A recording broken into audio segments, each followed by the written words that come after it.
샬롬 샬롬 샬롬 샬롬 샬롬 샬롬 내니 두려워 말아라 나의 아들 나의 딸아 안심하라 샬롬 샬롬 샬롬 샬롬 샬롬 샬롬 나의 평안을 주노라 세상과는 다른 평안 두려워 마라 샬롬. 누가복음 22장 1절에서 13절까지입니다. 유월절이라 하는 무교절이 다가오매 대제사장들과 서기관들이 예수를 무슨 방도로 죽일까 궁리하니 이는 그들이 백성을 두려워함이더라. 12 중에 하나인 가롯인이라 부르는 유다에게 사탄이 들어가니 이에 유다가 대제사장들과 성전 경비대장들에게 가서 예수를 넘겨줄 방도를 의논하매 그들이 기뻐하여 돈을 주기로 언약하는지라. 유다가 허락하고 예수를 무리가 없을 때에 넘겨줄 기회를 찾더라. 유월절 양을 잡을 무교절 날이 이른지라. 예수께서 베드로와 요한을 보내시며 이르시되 가서 우리를 위하여 유월절을 준비하여 우리로 먹게 하라. 여짜오되 어디서 준비하기를 원하시나이까. 이르시되 보라 너희가 성내로 들어가면 물 한 동이를 가지고 가는 사람을 만나리니 그가 들어가는 집을 따라 들어가서 그 집 주인에게 이르되 선생님이 내게 하는 말씀이 내가 내 제자들과 함께 유월절을 먹을 객실이 어디 있느냐 하시더라 하라. 그리하면 그가 자리를 마련한 큰 다락방을 보이리니 거기서 준비하라 하시니 그들이 나가 그 하신 말씀대로 만나 유월절을 준비하니라. 아멘.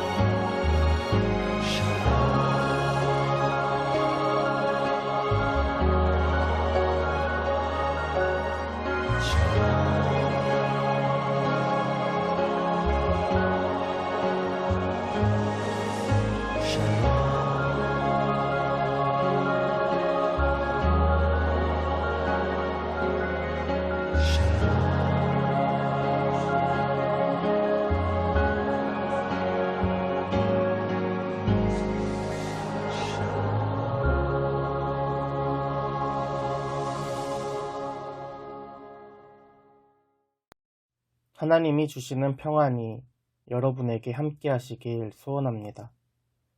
우리는 한 주 동안 마지막 때에 대해서 나누었습니다. 어제 말씀 누가복음 21장 36절에서 예수님은 너희는 스스로 조심하라. 그렇지 않으면 방탕함과 술취함과 세상의 염려로 마음이 둔하여지고 그 밖에 뜻밖의 그날이 덕과 같이 너희에게 임하리라 라고 말씀하셨습니다. 오늘 말씀은 마지막 때에 살아가는 실제적인 이야기를 나누려고 합니다. 오늘 말씀에 보면 세상의 염려로 마음이 둔해진 사람들이 등장합니다. 오늘 본문 2절입니다. 대제사장들과 서기관들이 예수를 무슨 방도로 죽일까 궁리하니 이는 그들이 백성을 두려워함이더라. 아멘. 대제사장들과 서기관들은 유다 민족의 지도자들입니다.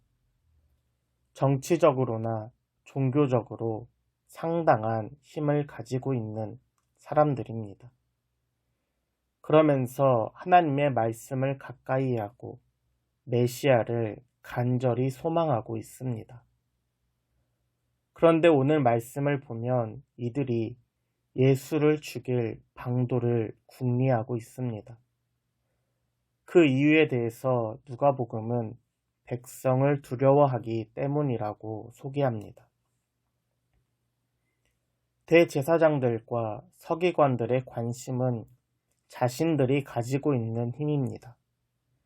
이를 위해 하나님의 말씀과 백성을 이용하고 있습니다. 이러한 상황 속에서 예수님께서 예루살렘에 오셔서 말씀을 가르치시고 보여주신 모습이 백성들의 환호를, 지지를 받게 되었습니다. 이러한 백성들의 반응은 대제사장들과 서기관들의 마음을 조급하게 하였습니다. 이들은 백성의 지지를 받는 예수님을 어떻게 하면 몰래 죽일 수 있을까 머리를 맞대고 방도를 구하고 있습니다. 그때 이들의 문을 두드리는 한 사람이 있습니다. 오늘 말씀 3절에 가롯인이라 부르는 유다라고 소개되어 있습니다. 그는 예수님의 12제자 중 한 사람입니다. 누가복음에서는 그에게 사탄이 들어갔다라고 설명하고 있습니다. 사탄이 가롯 유다를 어떻게 이용하나 5절에 보면 그들이 돈을 주기로 언약하였다라고 설명하고 있습니다. 대제사장들과 서기관들은 자신의 권력을 유지하기 위해, 그리고 가룟 유다는 돈을 위해, 즉 세상의 염려로 예수를 죽일 방도를 찾았습니다. 또한 오늘 본문에 이들과는 반대인 사람들도 등장합니다. 이제 곧 유월절이 시작됩니다. 유월절은 출애굽 당시 이스라엘이 죽음을 넘어간 날을 기념하는 날입니다. 유월절을 시작으로 이제 일주일 동안 무교절이 시작됩니다. 이는 누룩을 넣지 않은 떡과 쓴 나물을 먹으면서 구원을 기억하는 날입니다. 유월절을 지키기 위해선 예수님과 제자들이 함께 들어갈 만한 공간이 필요합니다. 이에 대해서 예수님은 베드로와 요한을 보내시며 유월절을 준비하게 하십니다. 오늘 본문 10절에서 13절까지입니다.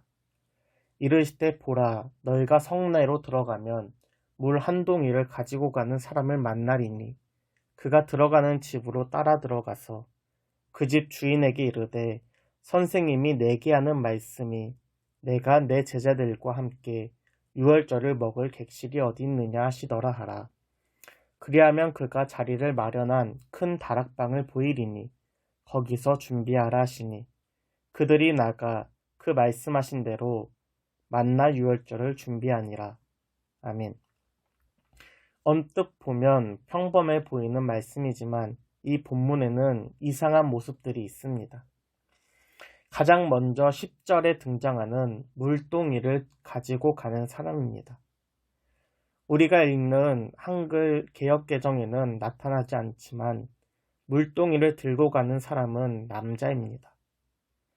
그런데 이스라엘을 보면 남자가 물동이를 들고 가는 모습은 흔한 모습이 아닙니다. 구약 창세기 24장에서 아브라함의 종이 이삭의 아내를 찾기 위해 우물가에 있을 때 리브가가 물동이를 들고 옵니다. 요한복음에서도 사마리아 여인도 물동이를 들고 우물로 나옵니다. 이처럼 물동이는 주로 여자가 들고 오는데 오늘 본문에서는 남종이 물동이를 들고 지나가고 있습니다. 예수님의 말씀대로 제자들이 이 사람을 따라 집으로 들어갑니다. 그리고 그 집 주인에게 예수님의 말을 전합니다. 내가 내 제자들과 함께 유월절을 먹을 객실이 어디 있느냐. 예수님과 주인은 아는 사이가 아닙니다. 그저 우연히 길가에서 물동이를 들고 가는 종을 따라 들어간 집입니다. 그런데 그 집 주인은 예수님의 말에 자신의 다락방을 내어줍니다.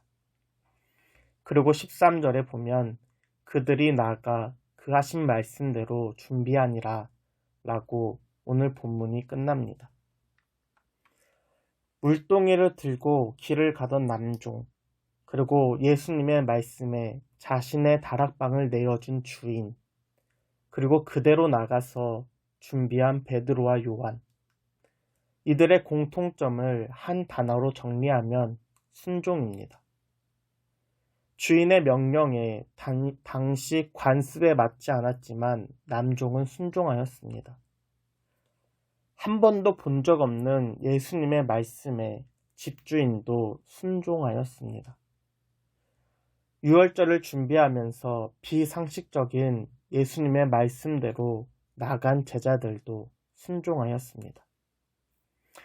어제 말씀 34절에서 그날이 덕과 같이 너에게 임하리라 라고 하신 말씀, 우리가 덕과 같이 임하는 그날에 구원받을 수 있는 길은 말씀에 순종하는 것입니다.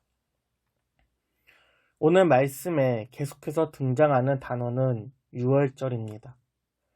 유월절이야말로 순종으로 구원받은 대표적인 사건 아닙니까? 이스라엘 사람이나 애굽 사람이나 애굽 땅에 있는 모든 사람과 가축의 장자가 이제 죽음을 맞이합니다. 누구도 이 죽음을 피할 수 없습니다. 그러나 하나님께서 딱 한 가지 방법을 주셨는데 오직 어린 양의 피를 문설주에 바르는 집만이 죽음이 넘어갈 수 있습니다. 이스라엘 사람이라도 문설주에 어린 양의 피가 없으면 장자가 죽습니다. 반대로 애굽 사람이라도 문에 어린 양의 피를 바르면 구원을 받을 수 있습니다. 죽음과 어린 양은 아무런 관련도 없습니다. 그러나 이해되지 않아도 순종하면 구원을 받을 수 있습니다. 오늘 말씀을 통해서 우리의 마음을 점검하길 소원합니다. 나는 애굽의 바로와 같이 또 바리새인들과 대제사장들 그리고 가룟 유다에 가깝지는 않은가? 아니면 물동이를 들고 간 종 그리고 집주인 베드로와 요한에 가까운가 점검하는 하루 되길 소원합니다. 그리고 세상 염려에 대하여 방도를 궁리하는 사람이 아니라 하나님 말씀에 순종하는 사람 되는 저와 여러분 되길 소원합니다.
신주